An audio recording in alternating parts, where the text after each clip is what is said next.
This episode of the Juicebox Podcast is sponsored by OmniPod. OmniPod is, of course, the world's only tubeless insulin pump. This is episode 80. 80. We have done 80 episodes of the podcast. Coming up on 100. Coming up on a milestone for downloads. Coming up on, I'm pretty proud of this thing. It's going good.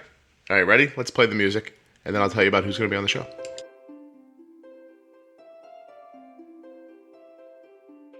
Okay, I've tried to record the opening for this 6 times now. Once Arden's CGM beeped. Once Basil, he snored into the microphone pretty much.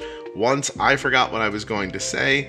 One time my mouth was dry and I had to take a drink. And this time it's going to work. Here I go. This episode of the Juicebox Podcast is with Gretchen. Gretchen is the mom of 2 little girls. One of them, Virginia, is 10 years old and was diagnosed with type 1 diabetes about a year ago. Now, we really need to give Gretchen props because she wanted to be on the podcast so badly that she did it during her lunch break at work from her car. So every once in a while, there's a couple of weird noises, but you know what? This is persistence. This is wanting to be on the Juicebox Podcast. So Gretchen, thank you so much for sharing your story. Don't forget that nothing you hear on the Juicebox Podcast should be considered advice, medical or otherwise. And I can't believe I made it through this intro without something falling in the house.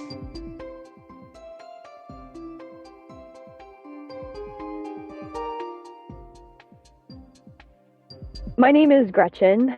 I am a wife. My husband Scott and I have been married for just about 16 years now, but we have known each other since we were infants.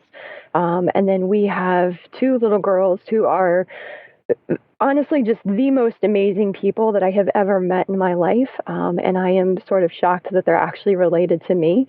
But our youngest daughter, her name is Morgan. She's going to be turning 8 in just a couple of weeks. And our oldest daughter is Virginia. She just turned 10. She'll be entering the 5th grade. And she was diagnosed with type 1 diabetes last July. Okay, so we're almost exactly a year and a month. And what was the presentation? Was it classic or? Oh, yeah. So so we are really fortunate that she had a very slow onset. So in reality, I started seeing symptoms of the disease in probably April of 2015. And I do work in the healthcare industry. So because of the nature of my job, I am familiar with the signs of diabetes. And I remember talking to a couple of my coworkers in probably April and saying, I think Virginia has diabetes. And we talked about it. And we all just kind of concluded that I was overthinking things, that, it was just something other than what it looked like. But in May, I contacted her pediatrician because it was around the time of her birthday. So we were going to do just an annual checkup. And I talked to the doctor a couple of days beforehand, and said, we're legitimately concerned about our child. And I said, I want this on your radar before you see her so that you're aware of what my concerns are, but please know I will not discuss this in front of my child. And so I told her that, my husband and I had noticed that, Virginia was drinking a lot of water. But we had also rationalized that because Virginia is the queen of the stall tactic. So it made complete sense to me that when I'd say, do your homework, I need a drink, get ready for bed, I need a drink, feed the dog, I need a drink. She was obviously just doing that to make me crazy. Virginia, get a drink of water. And then because she drank. I've got to get a drink of water. Exactly. But then because she was drinking all the time, she was peeing all the time. So that made sense. But I also thought that she might be losing weight. And Virginia has always been a very lean child. And so, just looking at her, I could see it. Our bathroom scale said she was losing weight, but our bathroom scale is a piece of junk. And I know when I get on it, I had to add 5 pounds to it. So, that my weight was even close to accurate. So, that maybe she just kind of crossed that threshold where now we need to start adding weight to the scale for it to be right. So the pediatrician listened to me and she said, okay, dear, I'll keep that in mind. So we took her into the office and sure enough, she had lost 2 pounds from her 8th appointment to her 9th appointment. And, the doctor did the rest of the exam, sent my daughter out of the room, and turned and looked at me and said, you're crazy. There's nothing wrong with your child. Oh. And yeah, so great. So we talked about it. And, I asked, why she felt that way, because you have all these classic signs. And she got out Virginia's growth chart. And so what's interesting from the doctor's perspective is that when Virginia was born, she weighed all of 4 pounds ounces. And she was very slow to grow. And she didn't actually hit the growth chart for her weight until she was 2. And then she was at the 5th percentile. And somewhere over the year, she'd had a growth spurt and she had gone up to the 20th percentile for her weight. But with this 2-pound weight loss, she was back down at the 5th percentile. And so the doctor rationalized that this was just very normal for Virginia. This is where she belonged. At 9 years old, she weighed 48 pounds. And the doctor felt that was normal for her. And she said, like, look at you, look at your husband, you're tall, you're lean, like, it's fine, don't overthink it. And I said, like, if I hadn't raised any concerns, would you be remotely worried? And she said no. So I was like, all right, like, let's just do blood work, just to double check, rule it out, whatever. So she gave me the script, but because my pediatrician told me that my child was fine, I put off the blood work. And we watched this get progressively worse. And we kept sitting there saying, there's something wrong, there's something wrong, there's something wrong. And for whatever reason, I just didn't understand the urgency in getting the blood done. And so I was going to say, let me ask you a question. So going back to the beginning of it, you and some colleagues are sitting around, people who all understand what diabetes is. And you come to the conclusion that you're crazy. Is that conclusion because it's a bunch of moms that are hoping that their kids don't have diabetes in the same space talking about it, or did you come to academic conclusions that said maybe I'm seeing things? Like when you look back on it, what do you think got you out of that first conversation? Because then it seems to happen again after. I mean, listen, the doctor told you were crazy and belayed your fears, which is fantastic, but you still had the script and you've been thinking about it for months, right? So like, I'm just looking for I'm not telling you did anything wrong. I'm saying, what's the component of like what slowed you down from acting, I guess, both times? Well, so there is a slight possibility that I might be a little bit crazy. But I think that, you got a good diagnosis. You were like, yeah, right. I was like, no, that's a really good point because, I think it's kind of the typical mom thing where, you sometimes are hyper vigilant and, I think for me, part of it was denial, right? And so I didn't want it to be diabetes. And even before, we got the actual diagnosis, like I thought I had a good baseline understanding of this disease, but it really wasn't rooted in reality. Right. And so, I understood it, I got it, but I didn't get it. So I'm going to draw a parallel for you for a second that might seem a little obtuse and maybe a little distasteful, but I think it's very specific to our time in the world right now. Yeah.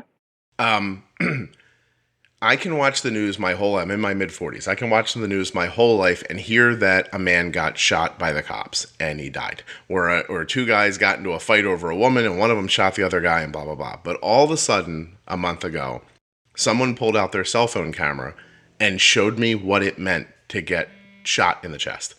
Yep. And until then, I was just painting a picture in my head of what I thought that was. And now I have been forever changed by the visual recognition that it meant so much more than how I understood it. Even though I was, again, intellectually understanding that when I get shot in the chest, blood comes out and I die. But to see it, it was a completely different thing. Yeah, it just changed everything. And for me, for that understanding of that. And I really think that what you're saying is in fact very, very similar. That you can completely understand diabetes frontwards to back from a book, and until you live with it, you don't understand the parts that nobody can explain to you, that they probably don't even know. Yeah, and I think that's true with general, right? Like people can tell you that when you have a child, it's going to change your life forever. But you really don't understand what that means until they put that baby in your arm. Yeah. The and what it means to be 24/7. And Gretchen, you broke up. I cannot hear you at the moment. No, you did too. Oh, okay. Well, then I heard you. That's good news then. What it means to have a baby 24/7, you said, and I completely agree. And you can cognitively think about it the whole time. Like the whole, I'm gonna care for this baby with everything that I am. It's gonna blah, blah. But until you're, in your mid-20s and the first time a movie comes out that you really, really want to see, and you just go, it doesn't matter. We have the baby. We can't go. Yeah. Yeah, or hey, it's Saturday morning and I'd like to sleep past 5:30, Right. right? Like, and so I mean it's the difference. And I really think that I just didn't get it. And I think it's that whole, like when I was in college, my mom would always tell me, to make sure that I was campus in the middle of the night because I could get attacked. And I was always like, I knew it could happen to me, but I didn't really think it was going to. And so I think it's a lot of kind of more that where it's like I knew that could be it, but I really didn't think that that was it. So we finally got the blood work done, and I, again, like kind of being a bit oblivious to the process, took her in, got the blood work done on a Friday, and by the following Wednesday, I hadn't heard anything from the pediatrician. So I finally called the office and just said, hey, just looking to see if the results are back. And the doctor called me back late on Wednesday night and, asked if my daughter was fasting for the blood work. And I told her, to be very honest, I didn't know because I hadn't been home in the morning. I had gotten up, went to the gym, told her what time to be ready, told her not to drink, told her not to eat, but I wasn't physically there. And I said, I trust my child, but I don't know because I wasn't there. And she said, all right, because there's some red flags. So her morning blood sugar was over 330. Her triglycerides were twice as high as they should have been, and she had high cholesterol. So I have to ask you, what do you think, and I know this would just be us guessing, but what could I possibly eat before the blood test to make my blood sugar over 300 if my pancreas is working? I can't imagine. right. And so, and I think, and because I would talk to my husband about it after I got off the phone, I was like, do you think maybe she like snuck a lollipop? Because that's not eating or drinking. That's just a lollipop. It's like, so maybe like she was able to kind of manipulate that in her head to think that that was okay. And so we sat her down and we asked her if she'd had anything and she swore she hadn't. But I had told the doctor I wanted to repeat the blood work and I would make sure she was fasting. And I said, but I also want the A1C. And so we took her back on a Thursday, got the blood work redone.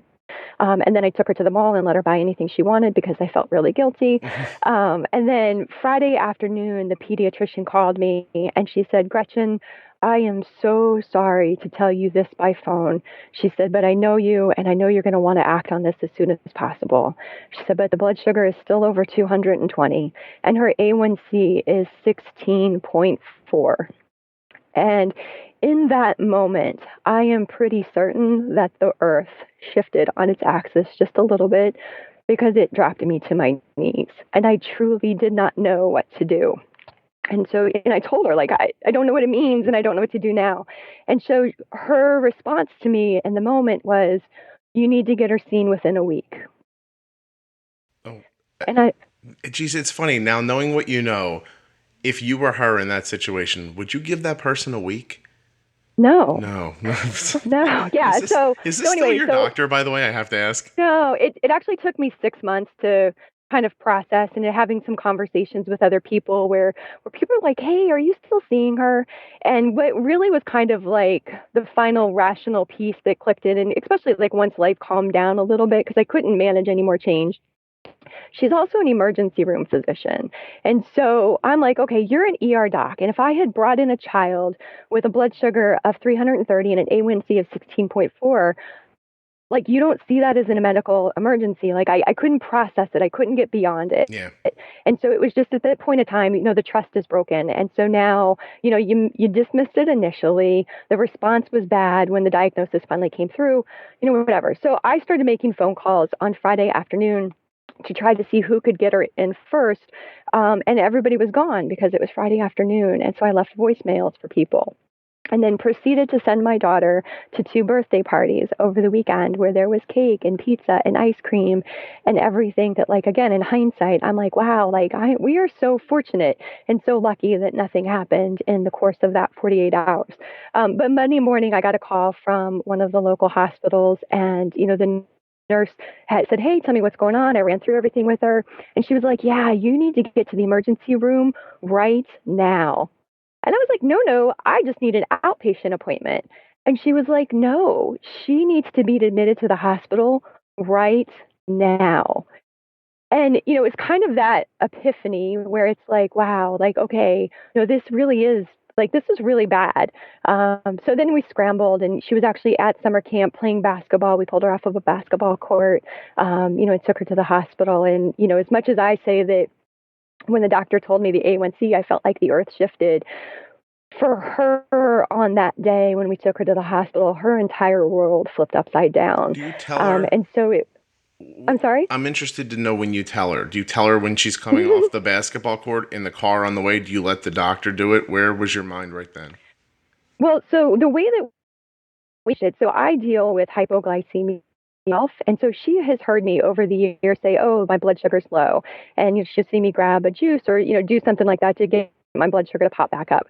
So what we told her at camp was just that the test results had come back and she had too much sugar in her blood, and we needed to go see a special doctor. And so we got to the hospital, and I said, "Oh, hey, by the way, we have to go through the emergency room to see this doctor." And she just kind of went with the flow and went with the process. And her comment to me though, when we were walking into the hospital, because she had her little stuffed sea turtle on her arm and she was holding my hand, and she said, "Mom, whatever you do, just don't let them ambush me with needles." And I said, "Okay, baby, I won't." Because what do you know what's coming down the road. So we go into the hospital, like there's tons of people coming in and out, and we kind of went with the flow and started doing the insulin, and eventually they moved her upstairs to a room where she was going to be for a few days. And at some point of time, I guess, because I was in and out talking to doctors in the hallway or talking to nurses in the hallway, because there were just things that I didn't want her to hear me saying to them. Mm-hmm. So I thought that somewhere during the day that one of the endos had told her that this was diabetes. So we spent most of the night binge watching American Ninja Warrior, and we were sitting in the hospital room the first night, and she said, "Mama," she's like, am I going to get a roommate?" And I was like, "I don't know, babe." I said, "Maybe if there's another kid with diabetes." And she got really quiet, and she said, "Diabetes, is that what I have?" And I said, "Yeah, baby, it is." And she paused for a minute. She said, "Well, am I type 1 or am I type 2? Wow. And I said, I said, "I don't know, babe." I said, "The test results haven't come back yet, but, we really think that you're type 1. And she said, "Well, which one is worse?" And I said, "Neither one of them is worse. They're just different." She was like, "Okay." So that was kind of it was me screwing up and like having it just fall out of my mouth. But, she knew enough to know that there were different types. But then the next night when she was FaceTiming with one of her friends, she was like, "I am so glad that I have type 1 because I can still eat pizza." Because in the hospital, they kept telling her, like, "You can still, like, this doesn't limit you." Ooh, excuse me. Hold on one second. Is that Basil? I think someone knocked on the door. Give me a half a second. I'll be right back to make this stop. Hey. It's okay. Go sit down. No. You're okay. Go sit down. You're fine. Go lay down. Go lay down.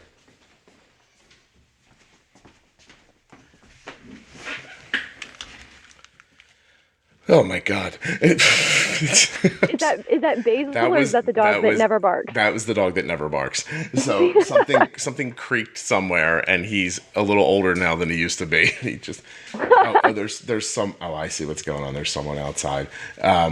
We had some work done at the house, and the guy's following up probably and making a ton of noise. So hopefully I won't have to pause this for a minute and literally go out and tell the guy, "Please stop doing what you're doing."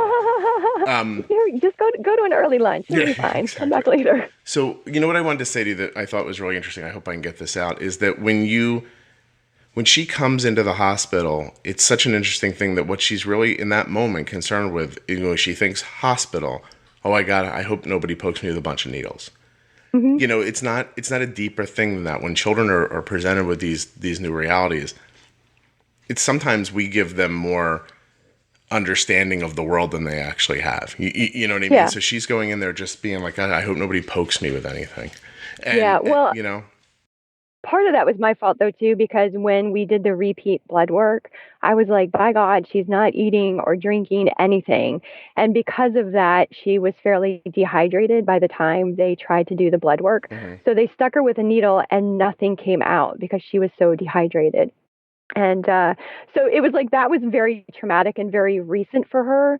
And, and I told her, I said, like, I won't let them do anything to you unless you know about it ahead of time. And so even like during the night when they were coming in every 3 hours and testing her blood sugar, they wanted to let her sleep through it. And I was like, no, like I told her that nothing would happen without her knowing. And you're not touching her until she knows it.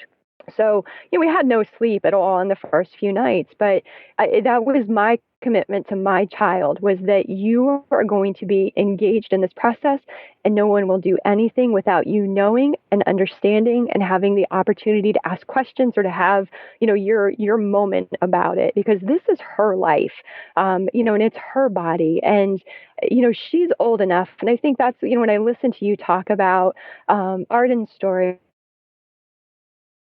over the course of time. Having a child, I think there's a difference between having someone diagnosed when they're 2 and you really, like, she's not going to have the same voice in the process that a 9-year-old does. And so for me, that's important, is to make sure that she has a say and she understands what's going on. Because this is her diabetes, and this is absolutely. And that was, that even played into when we were deciding what pump, because we were down to the Animas Ping and the OmniPod. And to her, like, she wanted the Animas Ping. And I'm going through all of the reasons why, we should consider the OmniPod. And at the end of the day, for me, it was kind of 6 of one, half dozen of another, on which was the right choice. Like, I could have gone either way. Okay. But you broke up. Babysitter has type 1. Yeah. Oh, Gretchen, I'm sorry. You just broke up. The babysitter has type 1. So how'd that affect you? Now you're going. It was really, for me, it was kind of, uh-oh. Now, Am I back? Is the phone moving around? It is sitting on my lap, so it's possible that as I'm shifting around, it's moving with me. Yeah, I don't know. Like try sticking it up on the dashboard. By the way, Gretchen's in her car. Did. Yeah. Is that any better? It might be. Well, sorry. So I'm sorry. Okay. So you said that there was a deciding factor because you had something about a baby. Oh, yeah. Yeah, so for me, it was 6 of one, half dozen of the other. For her babysitter also has type 1 and wears an Animas Ping. And her school nurse has children of her own who are on the Animas Ping. And so for her, that felt safe because that's what other people she knew wore. And from my perspective, too, from a parent, like, that was kind of a pro, that I have a babysitter who's familiar with this device, and I have a school nurse who's familiar with this device. And so, and I told my husband, I said, because of where she's at from an age perspective, too, if that's her preference and that means that she's going to be more compliant in managing her diabetes, like, I think that's significant. And so, and it came in pink. And so how do you say no to pink, But so in that situation, that just makes so much sense. Even if you really thought OmniPod was right. Yeah. If you, like you said, there's a lot of people around her who are doing this. She gets a lot of comfort out of that. And if for no other reason, that's a great reason. Well, and that's what, and I keep telling her too, because I'm like, I know people who wear OmniPod and I can introduce you to them. And, there was a lady at my gym that I saw the other day, and I told her, I was like, I appreciate, because she wears hers on the back of her arm. I was like, just know that I appreciate that you wear it in a place that's visible, because that helps my daughter see this and know that, number one, other people do wear OmniPod, and number two, that she's not alone. Yeah, no, it's and that's kind of been one of the biggest factors for her. Is So how does that work out with her? With the babysitter, for instance, and there being people in your life that have type 1 already, do you get a lot of direction and comfort from those people, or are you finding it more online, or where are you finding your community at, I guess? So that's actually a really great question. So I'm going to say when she was initially diagnosed, I probably found more comfort in the online communities because I could connect with other parents who had children, and, the people in my life. So number one, the babysitter, to kind of go back to her, she was actually the counselor for my youngest daughter at camp last summer. And my youngest daughter was walking with her through the park when her sister was in the hospital. And she was like, Amy, can I tell you a secret? And Amy said, yeah, of course you can. And she said, my sister has diabetes. And Amy said, well, can I tell you a secret? And she said, yeah. she said, I have diabetes too. And Amy ended up being my daughter's biggest advocate at her summer camp because we had a lot of problems with the summer camp. And so she just, and I asked her, I said, when camp is done, like, are you interested in babysitting? And so Amy is incredible because she's young. She has her head on her shoulders, and she's such an incredible example for my daughter where, if there are things that like, my daughter says, I don't know what to do about this and I'm upset about that, things that like I can't answer because I just don't get it. I don't know. Like I'll tell her like, you need to call Amy and talk to Amy, because she's like, I don't know what to do with my pump when I'm on a trampoline because it hurts if I belly flop. I'm like, I don't know what to tell you about that. Like call Amy and see what Amy tells you to do. Yeah. And Amy gets it and Amy can relate and they text each other some mornings and compare what their morning BGs are. So in that regards, it's been good. I will say too, though, that I found that, when we were initially talking to people about our daughter's diagnosis, there's kind of this perception that, it's just diabetes, right? So if it's people who don't deal with this on a day-to-day basis, the response is, well, be glad it's just diabetes. Yeah, they're very willing to write it off like it's nothing. Yeah. Because they don't understand, like we spoke about earlier. Yeah, it is nonstop. And, it's like I even quit counting the number of times I've actually slept through the night since her diagnosis because, I manage it 24 hours a day. And even when she's sleeping, I'm either responding to alarms or waking up to see if I've missed an alarm. And, so it's just that people don't get it. And so I kind of felt, and I was, as many people as I do know, for some reason, I was kind of hesitant to reach out to them. And so I gravitated towards the online community and connecting with people, either through Facebook or, just different sites online. And yeah. And actually I don't even remember what I Googled or what I clicked, but that's how I came across your podcast.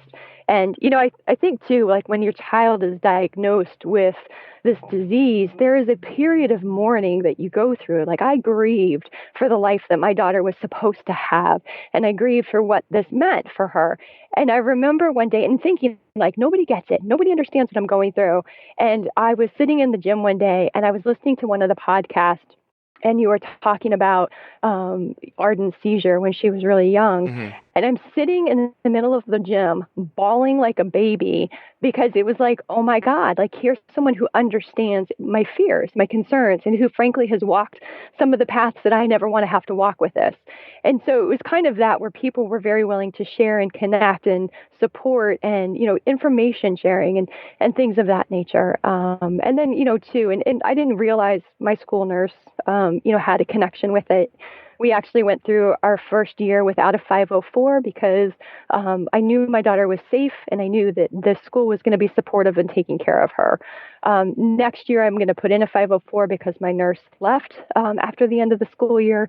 But so we've been very fortunate in a lot of regards to have, I think either just from the time that we live in, the online community that's available, but also just the people that happen to be in our life, whether it's people who I know through work who are impacted by this disease or from a babysitter who happened to be my daughter's, counselor and a school nurse. So, at this point of time, we've got really good support. And, I've talked to coworkers who said that now that they've kind of watched me manage this over the course of the first year, like they have a different appreciation for what it is because, you leave the hospital and they give you this little chart that says, if the BG is this and the carbs are that, then you dose this. And, that never works. Yeah. Well, so the problem was it did work when we first left. Okay. And then all of a sudden it didn't work. And I am very much like a math and science kind of person. Like that's just the way my brain works. Art is like this foreign concept for me. And I remember like going back to my diabetes educator and being like, well, this is wrong. Like this isn't working and I'm getting annoyed. And she said, yeah, so like the management of this is an art and a science. And I was like, crap, I'm screwed. Right? Like science, I'm good with. The art piece, not so much. But we do use the Dexcom. We got onto that fairly quickly. And that part of it, like I've always been really aggressive in the way that we manage her and the way that we dose insulin. But I'm kind of starting to figure out now, like the flip side, like I'm very quick to throw on, an additional 50% or 100% for her basal. It just like literally within probably the last 3 months occurred to me that when she's dropping that I can back the basal off too. And to see how that kind of helps. That's the best part of a pump. That's the absolute best part is to be able to do that. So this morning, before I came down to talk to you, I went into Arden's room. Her blood sugar kind of took a dip. She's sleeping in, and her blood sugar took a dip. I tested her in her sleep. She went from like 80 to 50 kind of out of nowhere. I'll tell you how I handled that low blood sugar in just a moment. But first, a word from our sponsor, OmniPod. Okay, people, let's get right down to it. You want an insulin pump that doesn't have tubes on it. You don't know if you do, but you think you might. How are you going to know for sure? Well, you need a demo pod, a free, non-functioning, no obligation demo pod from OmniPod. How do you get it? You go to my&nbsp.com/demo and they send you one. I think maybe you type in 5 words. It's like your name, your address, and I guess your zip code and one other thing, and boom, free non-functioning demo pod comes. You stick it on yourself wherever you think maybe is right. Maybe you look online, see where other people are doing it, look at the instructions they send with it. Gosh knows, you put it right in the middle of your forehead, which, by the way, is not, you can't do that, by the way. Don't put it on your forehead. But nevertheless, you're going to see what it's like to wear it. You're going to think, hey, this is pretty cool. I like that I just walked past this cabinet and did not get any tubing caught on the handle from the cabinet. I bet you this would be a great way to get my insulin every day. And you'd be right. And then you're on your way. Freedom. Bolusing. Yeah, making small adjustments to meal times, increasing, decreasing your basal rate, to stop a small low or to affect a high. It's just, props to people who can handle their diabetes with multiple daily injections. I am not one of those people. I need the OmniPod to make the fine adjustments to my daughter's blood sugar that helps me keep her A1C where it is. And so if you want to see what it's all about, it's myomnipod.com/demo. I do not think you'll be disappointed. At the very least, it's a free demo. Free means no money. So it costs you nothing. Give it a try today. Click on the links in the show notes or go to myomnipod.com/demo to get started. All right, let's find out what I did with that low blood sugar and continue to talk to Gretchen, who by now is overheating in her car. Yeah. So she was 54. I shut her basal off for a half an hour, and she drank like a few sips of juice in her sleep, and now she's like 112. Yeah. But I think just the juice wouldn't have done it. And so it was, being able to manipulate the basal is just such a big deal, and especially going the other way is fantastic. Yeah. Good. I was going to say, I was kind of waiting because we just had our 1-year checkup, and I was waiting for the diabetes educator to look at my data and be like, you're using too many basals, because I've found that it really depends on who you're talking to from, the office, if they think that temp basals are okay or they're not okay. And some people say if you're running temps all the time, then you obviously need to change the settings. And I'm like, well, no, because, maybe and the next today day that doesn't happen. It's like, well, maybe today she ate something that caused her to spike. And so I threw on some extra basal just to slow it down. Here's why I disagree with what if people would say that, because when you stop and think about how the artificial pancreas works, it's not a lot of boluses that move blood sugars down with artificial pancreas. Those algorithms are using a lot of temp basals to just slightly manipulate your blood sugar. You're trying to keep you in one spot, and if you start drifting up, then the other spot. I've started to talk about it a little bit here, but I'm starting to pay attention since you have a Dexcom, on the 3-hour graph at the very end of the line, where you are in the the immediate now, I guess. There's slight bends that show in that line, and I'm starting to basal for those bends. And I'm having a lot of luck with that.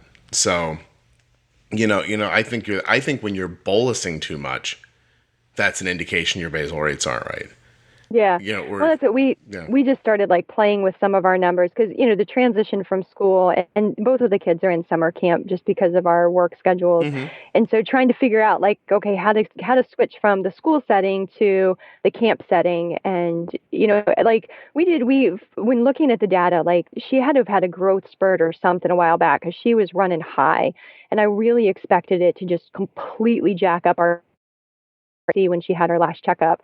And then like I finally got ahead of that and had it all tweaked and like wasn't having any hypos and very few hypers, and it all like it looked really good. And then like all of a sudden the growth spurt or whatever it was ended, and now like she's in the 40s and the 50s, and it's like, come on, like work with me for like a good 6 months, right? Like figure something out and level out and just be cool. It doesn't work that way at all. Yeah. I've been talking to a newly diagnosed mom a lot. Helping her switch to a pump. I'm making her adjustments and everything kind of privately. And then she was going along okay. And then all of a sudden she's like, why is this spike in the middle of the night happening out of nowhere? And I said, maybe it's good news. Maybe she's getting bigger. Like I tried to think of it that way. Like it's good news. She's growing, but it doesn't feel like good news for the 4 days you're up. When you haven't slept at all. That's what I have to be comatose half the time. And I think too, like I think my daughter is still in the honeymoon phase because our insulin levels haven't changed significantly since the time of diagnosis, but they're starting to creep up now. Mm-hmm. And I think that that's part of it too. So like last night we put her to bed and I think she was like 99, which was a little bit low for where I would want her to be considering when she had bolus last. So I had put on, I think I reduced the basal by 50 or 90% or something just to try to drift her up a little bit. And the next thing I know, I think she was like 64 and double arrow down. And I mean, it was within a matter of maybe 15 minutes. And my experience with my daughter and the Dexcom is that when she's below 70 and we're double arrow down, her blood sugar is already usually 20 to 30 points lower than where the Dexcom is at. And so, last night was just one of those nights that like, you're happy when the night's over so that you're supposed. I'm sorry. So that because it just kept like it would cruise along and then just bottom. I forget what I said, Scott. But you were so it looked good, then it would drop. Oh yeah, it was like she'd be cruising, and I wonder if that's not like the pancreas just kind of jumping off of the bench and running into the game when you're not ready for it. So I think that it's just kind of at the point that I think it's probably stopping, and I think that part of that might be that there are times that it just really kicks in and works well, and times that we're just on our own. Oh my God. I guess now the guy is actually walking up to my door. What is he doing? This is great. Hold on. Indy. Oh my gosh. Hold on 1 second. Okay, Gretchen, the good news is apparently if someone ever tries to break into my house, they're not getting in. But the bad news is my dog, somebody working outside at my house, and the dog is just like, kill it. We have 2 dogs, and one of them is like, she is our early notification system for, FedEx or UPS or anything. And the other dog so she's a puppy, first of all, so maybe she'll kind of gain some sort of sense of awareness when she gets older. But man, she either doesn't care or she's just clueless. And so I like if she could talk, she'd be like, hey Gretchen, someone was here earlier, they stole the television, I just want to let you know. Yeah. She'd be like, hey Gretchen, somebody stopped by and they want you to give them a call, but I don't remember who it was. Very mellow. Yeah. Well, yeah, she's a bit hyper, but she's a puppy. Yeah. And when we were driving over to get her, I looked at my husband and I was like, can we just vocalize that we both know that this is a stupid idea right now? And he was like, oh yeah, totally. But I think our entire relationship has been based on rash and irrational plans, and it works for us, so we just kind of continue with it. Kelly said that to me the other day after I told her when they asked for a second dog. Initially, I was like, please, it's such a bad idea. Please, let's not do that. It's a really, really, really bad idea. No, yeah. It's going to be great. It's going to be great. And I'm like, see, again, you people are saying this because you go to school and you go to work. I'm the one here all day. I'm like, it's a bad, no. So now we've had Basil for, like a year and a half. And he really is a really great dog. But Kelly and I were like somewhere the other day, and she looks at me and she goes, I'm very willing to admit now that we should not have gotten a second. Well, that's what, because my husband, God bless him, man, he does not hear that Dexcom alarm to save his life. Mm-hmm. And so if I have had like too many nights in a row of like zero sleep, in order to give me a break, like he'll stay up until 3:30 in the morning to monitor the Dexcom alarm if it should go off, because he knows that I need a break. Yeah. And then, and I told him too, I was like, I can't be on puppy duty in the middle of the night. Like, I will manage the children. You have to manage the dogs. And so, the puppy is getting up, during the course of the night, or last night, I don't know what happened, and she wasn't in the crate, and I came downstairs, and I get up at like stupid o'clock. So, I came downstairs and like had to clean up after the puppy because she can't make it through the whole night, especially if she's not in the crate. So I'm like, yeah, this is like, we really did not need this. And I don't have the time or the energy to spend like walking them and giving them, because the older dog, like, she'll play catch until she passes out. The puppy will watch the older dog run for the ball and wait until she's like halfway back across the yard with it, and then like tackle the dog. Just go take her from her. Yeah, I was like, I understand. They're sisters. Like, that's exactly how my children behave. Yeah. So Arden's been, her softball practice has ramped up again here in August because they're about to start a state tournament. So they're practicing now every night. And, wow. And so the last 2 nights, I have been awake till like 4 o'clock in the morning. Mm-hmm. And because her blood sugar's good, but it's teetering. Like, it's not scary low, it's just teetering low. And so I'm trying to bump it and move it, and it's not working. And last 2 nights ago, I temp basil off and used juice, and it wouldn't go back up. So then I had to go to food. So now she's like eating in the middle of the night, which is not ever fun. And then that finally worked. But by the time I was comfortable that it actually worked, I was like going to sleep and thinking, I think the sun's coming up. Yeah. Like, oh my gosh.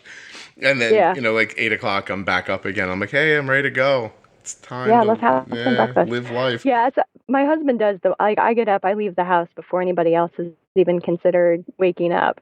And so he does the morning routine. And, there's a lot of times that like, I'll touch base with him later in the day, and I'm like, it was a really rough night. And if it has been rough, like if I need to, like I can wake him up and he'll certainly take care of her. But I'm also like, I'm very, like, I need to know and I want to know. And it's very difficult for me to let him manage her. And I was traveling with a friend a couple of weeks ago, and I said there was something that happened, and he did everything exactly right, and it wasn't what I would have done, but it was kind of that moment of being like, look, like he's fine, he's got this, and she's fine, right. And it's just me being like completely hyper about it, but she does great, and it's just, it was kind of like when she was a baby, like I knew what I could do to get her to stop crying. And he had to figure out his own way to manage it. And I think that's really kind of similar too, where it's like, we're going to manage it differently. And, we both have the same goal, and that is her health and her safety, and hopefully we can make her happy too. But it's just, I have to be willing to wake him up and let him take care of things. Yeah, no, for sure. I just the other day spoke with somebody whose child was very, very newly diagnosed and tried to help him through a couple of things because the baby's an infant, and it's hard. And so as I got off the phone, I said to her, hey, do me a favor. And she's like, yeah. I said, don't get exhausted. Like, you have to lean on someone else. You can't let your sleep get away from you. I said, because it will get away from you, and you won't recognize it's happening until it's way too late, so. And it's easier said than done because, like you said, you feel like you have a good way to do it. And, and that's oversimplification too. It's not just because you feel like you know how to take care of a situation. It's because it seems very monumentally important every time. You know what I mean? Like, it's not like, oh, I got her blood sugar. It got a little high. It didn't bother me this time like it did last time. It always gets to you a little bit. Like, like, oh, geez, I can't believe I let this happen. And it's the wrong way to think about it. But in the moment, that is how you think about it, Yeah. And so I get it. It's a big deal. But good for you for trying to find, for letting him have his way with it, too, and find his way through it. Because that's the only way he's going to understand it, too. You understand it as well as you do because you're more involved in it. Yeah. And then the more involved he is, the better he will get. How is your daughter with it? You were saying it's a tough transition from school to the summertime.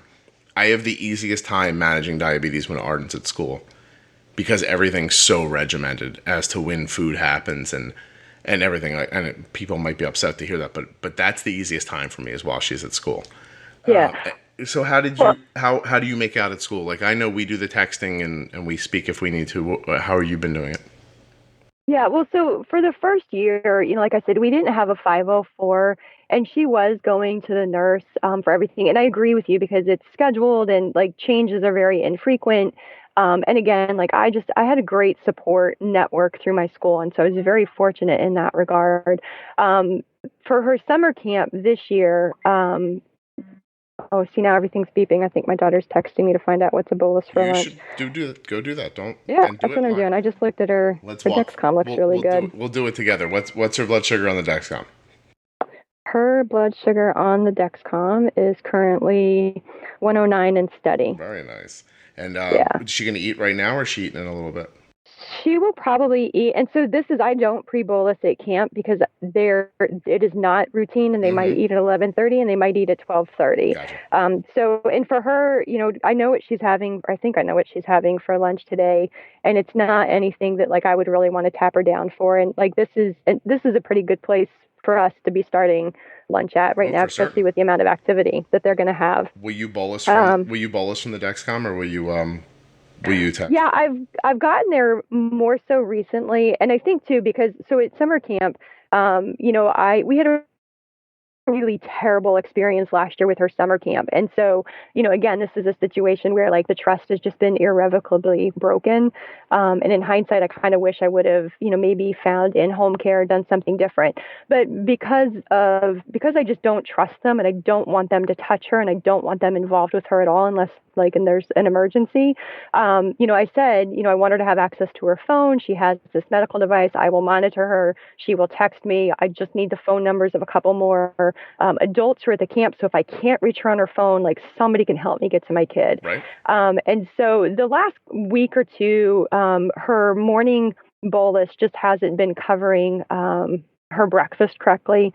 So I've been watching. And so if they're normally going to eat about 11:45, around like 11 o'clock or so, I'll check the Dexcom, and if she's higher than what she'd like, I'd like her to be.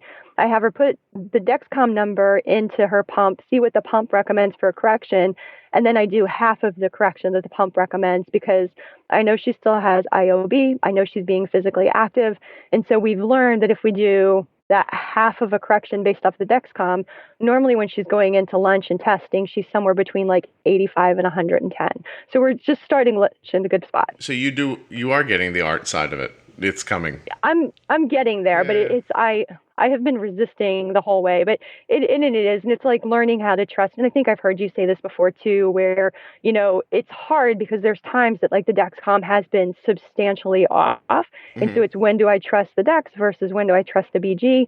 But there are times that like, her BG numbers can be off by 30 points from one finger to another. And so, it's part of it is, if her numbers are at the lower end of the range for her, I'll ask her, like, how do you feel? And if she says she feels like she might be a little bit hypo, then we take care of the symptoms. And so, it's getting there. And I was going to say that. Because and so. No, I'm so sorry. I think there's a little bit of a lag between us and I talked over you. Can you hear me okay? Yeah, I can. Yeah, I was just going to say that a 90 on the Dex, if I need to pre-bolus at 90 and she's not with me, or even when she's with me and Arden's with me, the next question is, how do you feel? You feel okay? Because is this a 70? And or do we test? Or, there's just so much to it that is your feeling. And we all find ourselves apologizing about it while we say it, like, oh, I do it like this, but, I know I should be doing this, but really it's working for you that way very, very well. Yeah. I haven't counted a carb in forever. Honestly. We definitely still count carbs. I'm still very dependent on at least having like an approximation of the carbs. Yeah, sure. But I can't look at something and be like, oh, that's 2 units. Like I still have to have at least that part of the math piece behind it, to say, okay, it's about this many carbs and that's this much insulin. But it's also just kind of been a learning process to say, if you're at camp and if you're going to eat in about 45 minutes to an hour, like we just need half. But she has actually really enjoyed the transition to camp. Because number one, she's not testing as often, and that was part of the agreement that we had with the school was that she would test at these specific for these specific reasons. And at camp, I'm kind of more like, yeah, you look good or you look high, I'm a little more flexible about it. Like I have the option to be more flexible. But she's even came back to me and said, Mom, like I like it this way because I'm with my friends more, and so before, like, she was leaving class to go test before gym. She's leaving before lunch. She's leaving before recess. She's leaving if she feels hypo, so there's all these times, and it was just too much time out of the classroom. And so next year, she really, I've told her, I want you to have access to your phone during class. And she's like, I don't want that. I was like, what? Like, what kid doesn't want access to their cell phone during class? And she's like, Mom, like, I don't want to be different. Like, I don't want other people, because she is not always open about telling people about the diagnosis, because of how kids have reacted to her.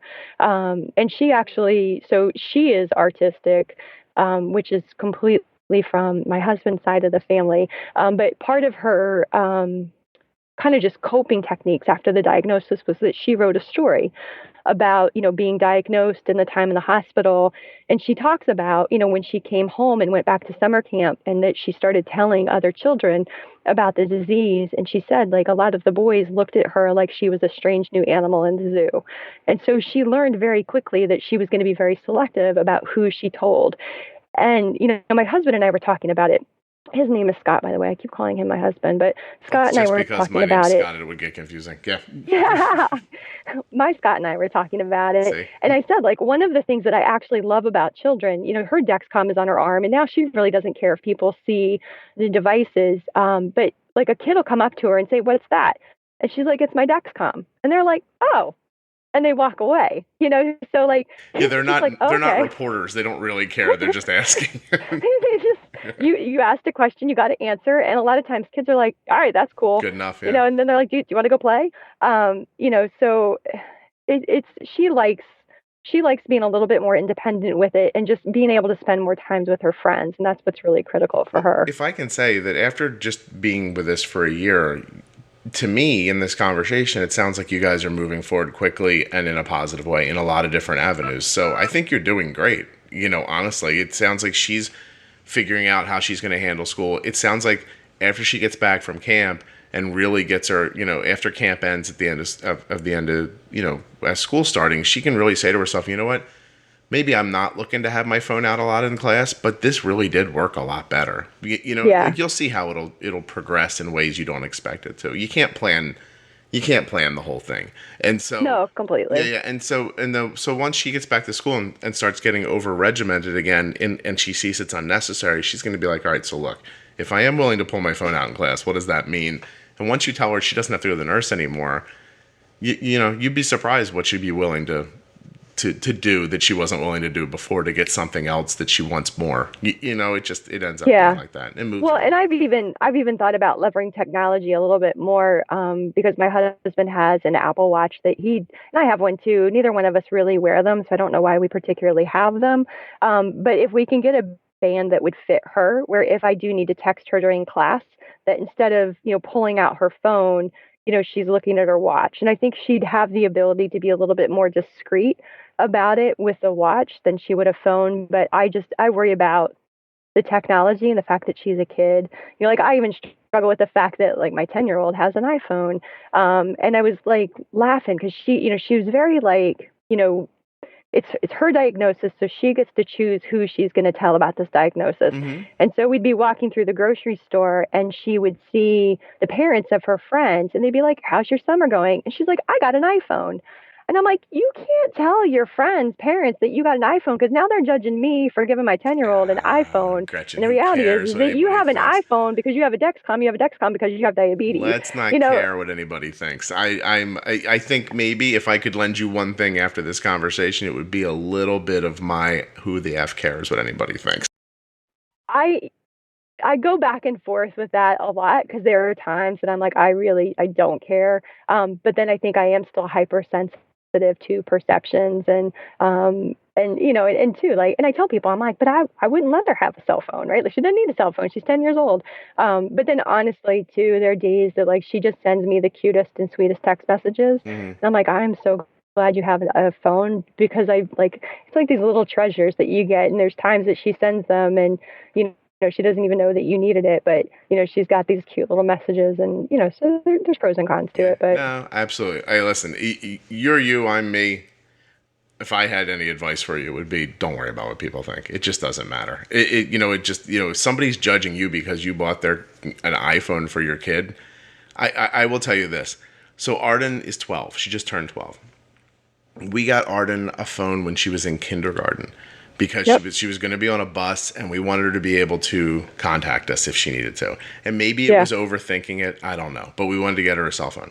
So we took her to the cell phone store and, very realistically showed her like a $4 flip phone and was like, here, this is what you would do. But we already had iPhones. And she was so incredibly confused by the menu system on the flip phone, and she couldn't operate the phone. And she was 5, by the way.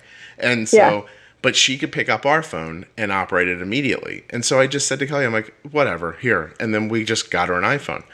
Now, I did hear from people once or twice, like, oh, I really appreciate you. It was very sarcastic. It was really great of you to get your 5-year-old an iPhone. Now my kid wants one.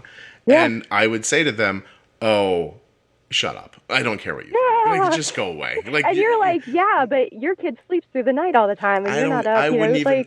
Gretchen, I wouldn't even for a second explain myself to someone else. I just was like, I don't care what you think. Go away. Now I don't talk to you. Now you're one less Christmas card, Gretchen. I'm saving money everywhere. You understand? And so I think that you're doing what you need to do. It's completely reasonable. And for you to feel like you have to justify your entire life to people, it's wasted energy. You don't have enough. You already have a puppy and a kid with diabetes. You don't need to spend time explaining diabetes to people who don't really matter. You know what I mean? Yeah. No, I know. I hear you. I do hear you. But I think there's good opportunity to talk to people about.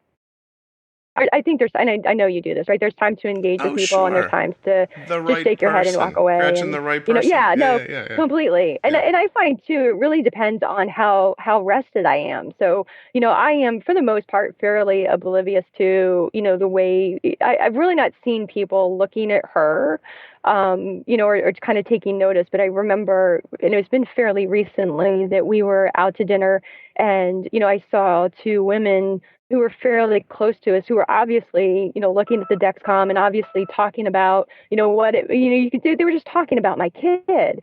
And, if I had been rested and, I totally would engage with some people and just say, hey, look, this is what that is. Because one of the things that I try to do with my children is, I don't want them staring at people and pointing. Like, I think if you ask people a respectful question, 9 times out of 10, you're going to get a respectful answer. And I would really rather someone approach me and say, hey, I'm just curious, what is that? Or to engage me, but don't point at my child from across a restaurant and talk about her, because that's just rude.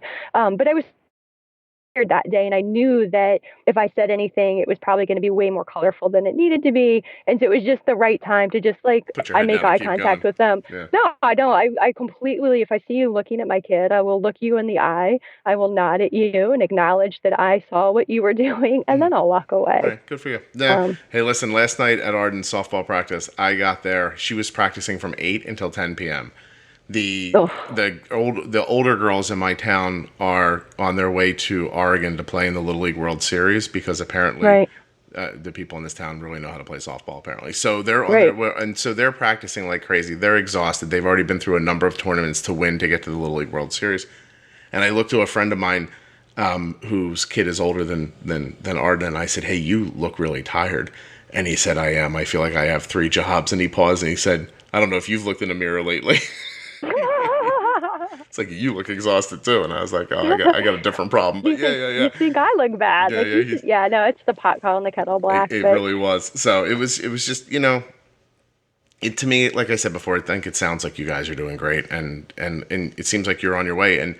And to start from a 16 A1C and a year later be in a good place, and you're talking about bolusing for a meal at a 109 blood sugar. You've come a very long way in a very short time. And this is something I really do bring up over and over again when people are like, I'm not sure about technology. The things embrace it. The things you figured out in this year and the place you got to without that technology would take you so much longer to figure out. And it still would never be as, I don't want to say simple, but it would never be as stable as it is when you can see the data. Oh, completely. And and like I said, I'm aggressive in the way that I manage it. So if I check her in the morning, and I usually leave the house between like 5 and 5:30. So if I check her then, and her blood sugar is 115, I might even give her 0.05 just to tap it down that little bit more to Mm-hmm. make sure she's in the best place possible when she wakes up and starts her day. Absolutely. And too, like I've told people, like I wouldn't know how to parent this without the Dexcom. I mean, the pump is a very close second for me, but I think, having the day in which we live and the technology that's available, whether that's the medical devices or the online community, like I feel I'm You got to use what's grateful. available, and I'm Yep. grateful Yep. for it too. Listen, Completely. I just looked at Arden's blood sugar. It's 93. She hasn't been more once. She was over 140 once in the last 24 hours. And so I'm telling you, I'm not that good. but I've managed diabetes without this stuff. And I would have, if you get into a time machine and go back to that, I'd been like, oh, Arden's blood sugar was only 304 times today. I'm doing great. Yeah. It was like that then. And so, Yeah. and you don't need to be, nobody's that good. I'm not better than you at it. I just have been doing it longer than you have. And Yeah. as you gain these experiences, you'll do the same thing. It just, if you're focused and interested and motivated and you pay attention to the information that's coming back to you, you can make better decisions. I'm going to use someone else's story without their name, but and she's probably going to hear this, but like I said, I've been trying over the past few days to help somebody out transfer from shots to a pump with a child who's pretty young. And so there was this one day we were talking. I said, look, I think we just need to be more aggressive here and just see what happens. And I said, now what might happen might not be positive, but it's okay. We're going to see. And so sure enough, we used too much insulin. The blood sugar got low. It was still falling. She had to scamper around and do like a juice box to stop it and everything. And when we got done, she was sort of like, hey, well, that wasn't great. And I'm like, no, that was fantastic. Because now you see when the blood sugar is here, you put in this much, then this happened. And sure, it didn't go the way we wanted, but now can't you imagine if you would have used half as much, what would have happened? Plus, now you've just learned how to stop a double arrow down situation without going high again. I said, you're learning how to get off the roller coaster right now. But if if you just manipulate slowly and you take a 200 and you put on a half a unit and it turns into 180, that doesn't do anything. It also doesn't teach you anything. And so you get this information back. It's impossible to figure out when diabetes is happening to you. Like when you're just letting it do what it does and you're witnessing it, you can't figure out why anything happened. But when you do something, when you swing at it, when you hit it, when you try to force it to do something and it does it, now you know I did this and this happened. So if I do this, this might happen. And that's how you make better decisions, I think. And I think the other thing that's critical there is, starting to build that confidence in how to respond to hypos. And I think that was the thing that, like, when we left the hospital, they make you watch this video and they talk about glucagon and, all the like super, super bad things that happen. And, because we manage the way that we do, like she does have hypos on occasion, but sometimes that's 65 and we're like, all right, like that's not a big deal. And it might be a tablet, it might be a juice box. It kind of depends on, a number of different circumstances. But I've also seen my daughter test and be 26. And, we'll throw 30 carbs at that. Like I'm not going to waste just one juice box because I know that's not going to fix it. But when you have that experience with hypos and say, okay, like I know now how to respond to something in the 40s or the 30s. I don't want her to be in the 20s ever again. And nothing says that if she hits that same number, that her body will respond the same way. But I've developed confidence in knowing, that it's okay and we can deal with this. And I have a coworker who was actually diagnosed around the same age that my daughter was. And, he's my age now or closer to my age.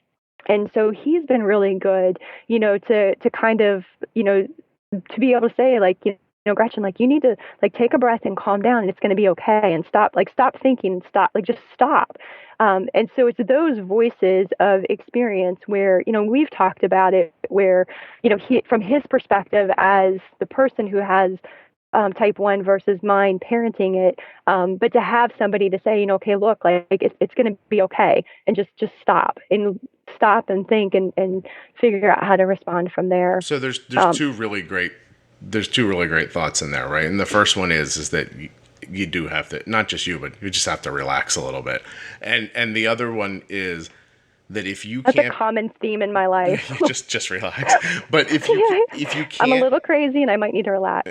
If you can't figure out how to handle some slightly low or low blood sugars, then that fear of never wanting to be in that place will let you happily accept 180 or 200 like it's okay. Right. And so all you've done is trade bad health tomorrow for less worry today. And that's not okay. I don't think. And that's what I touch on too when people say like, well, why do you get up if she's high during the night? And it's like, well, because when she's my age, like I don't want her to have problems with her kidney or liver, eyes. Like, it's not just about managing in the moment. It's about making sure that we're trying to keep our body with that homeostasis that her body is craving for. People like to think that those possible, situations are things that never. It's listen.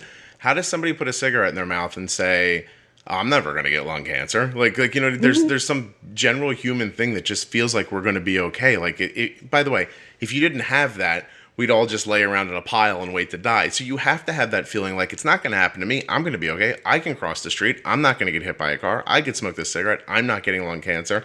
A little bit of high blood sugar is not going to be me. But there are people I could bring on this podcast to talk to you about their dialysis and let you know what it's like to go to dialysis all the time. And it's not to say that it's going to happen to you. It's to say that if you are a 1/8, listen, my blood sugar right now is probably 80. Okay. Mm-hmm. I haven't eaten anything yet today, and I don't have diabetes. So that means if your kid's blood sugar is at 240 or your blood sugar is at 240 right now, it is triple what somebody who doesn't have diabetes their blood sugar is. Okay, your body's gotten used to it and you don't feel horrible anymore when it's high. That doesn't mean something isn't happening that one day isn't going to be a problem for you. You know what I mean? Like you hear 3 beeps right now. You're doing a podcast, sitting in your car. You've got 3 beeps. I haven't heard you panic one time. Like no, because I know where I have my threshold set at. Yeah, and she's eating now, right? It felt that way because exactly. And I knew where she was at walking into that meal. And now that you said that, I'm going to look. So now, I mean, she bolused probably about 15, 20 minutes ago. Mm-hmm. And she's currently sitting at 90 and it's flatlined. Yeah, so so at some point in time, the icy truck shows up at camp every day. So there's a really good chance she's going to be throwing some ice cream on top of all of this. The afternoons are usually pretty good. It's the morning times. And then, like I said last night, the bottom kept dropping out from under us. So I kind of am anticipating some hypo today just because it takes us time to recover after we've had some low lows. But that beep doesn't get my attention. It's that urgent hypo alarm. The one that's like, oh my God, you're dying. That's the like, I am halfway down the hall before I've even opened my eyes if that goes off in the middle of the night. And that's the only thing that really causes me to panic now is that tone. And the only time that I panic is if I can't get a hold of her. Mm-hmm. And I think that's one thing too, right? So, I mean, like the first 6 months of this diagnosis, it is such a whirlwind. And in the last 6 months of the first year, like I was panicking a lot less and I felt, I just felt better and I understood and we kind of had our feet back underneath us. But I had gone to lunch with a coworker and we were driving and I missed the hypo alarms. And I only heard the urgent low, and she was in school at the time, but I looked and on my phone, she was, I want to say like 50 and double arrow down. And I couldn't get a hold of the school nurse. And I was texting the nurse, I'm calling her office. I called the front office and somehow got transferred to the superintendent's office. And now like I'm just panicking because I cannot get a hold of my child. And the nurse finally called me back and said that my daughter had felt the hypo. She'd come down to the office. She tested. She grabbed 2 juice boxes. And I think she was probably in the 30s when she like recognized that she was hypo. And she started to drink 2 juice boxes. And I guess somebody from the office, like, she finally went out and said, hey, I just want to let somebody know I'm in the nurse. And they, they asked what was going on. She's like, oh, I'm hypo. And they're like, well, you can't treat until the nurse gets back. And she goes, no, I can. And she just kept drinking her juice, So, but that was good for me because it was a reminder that I'm dependent on the technology. She's not. She knew she was hypo, and she knew she needed to test. And when she saw the number, she intuitively knows when she needs 2 juice boxes and not just one. And I've heard her call that. She's been up in her room before and she'll yell down, get 2 juice boxes ready. And I don't question her. She knows what she needs. But that kind of stuff is good because it's all right, I was kind of freaking out, but she felt it and she knew what to do and it's okay. And that's the kind of stuff too that, because she tells me that I hover, which I probably do, but I also remind her that I hover because, you forget to bolus a meal, and so you'll tell me that I'm driving you nuts and then you don't manage this. So if you don't want me to hover, instead of asking me a question or, asking me what you should do, tell me where you are, what you're getting ready to do and what you think you should do. And I'll either tell you yes, no, or, maybe so. So we're starting to try to work with her to get her to think about this so that she can manage independently. Because I do want that for her. And again, too, her babysitter, I think it was 11 when she was diagnosed. And I want to say she's 15 now. She has always managed pretty independently.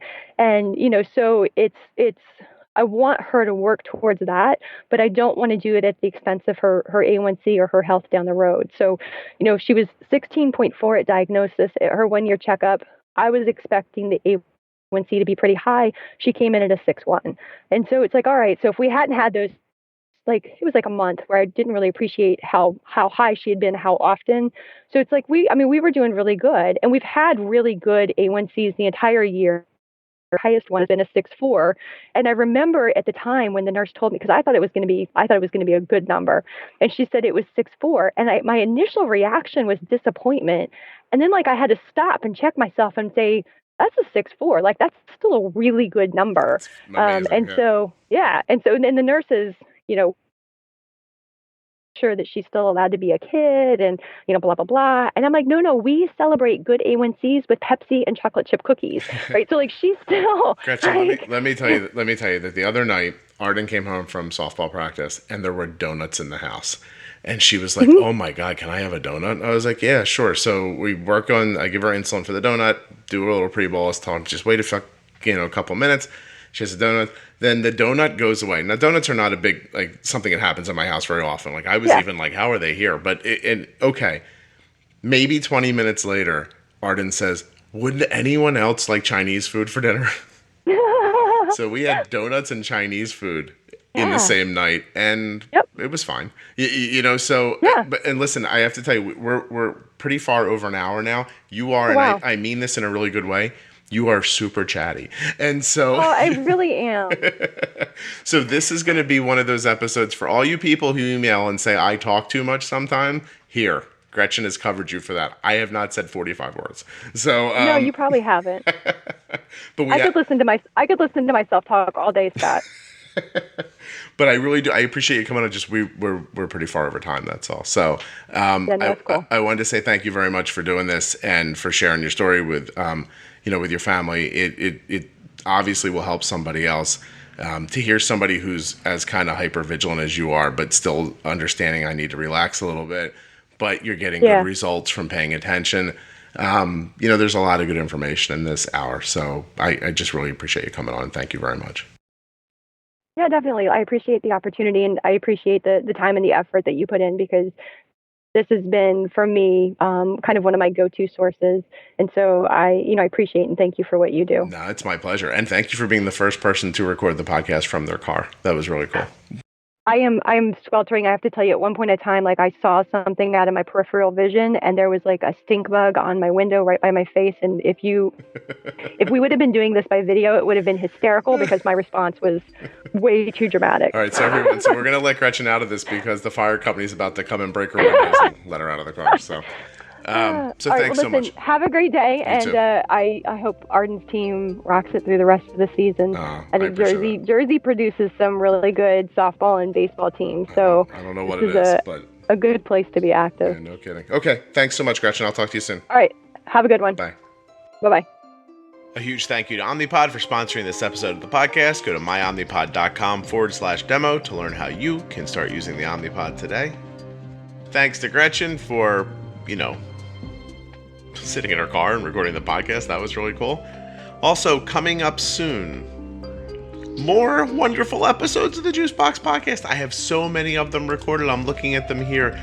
Each one more fantastical than the next. I've clicked around. We're going to talk to Brad. We're going to talk to Joanne. We're going to talk to Ashley. We're going to talk to, let's see, who else?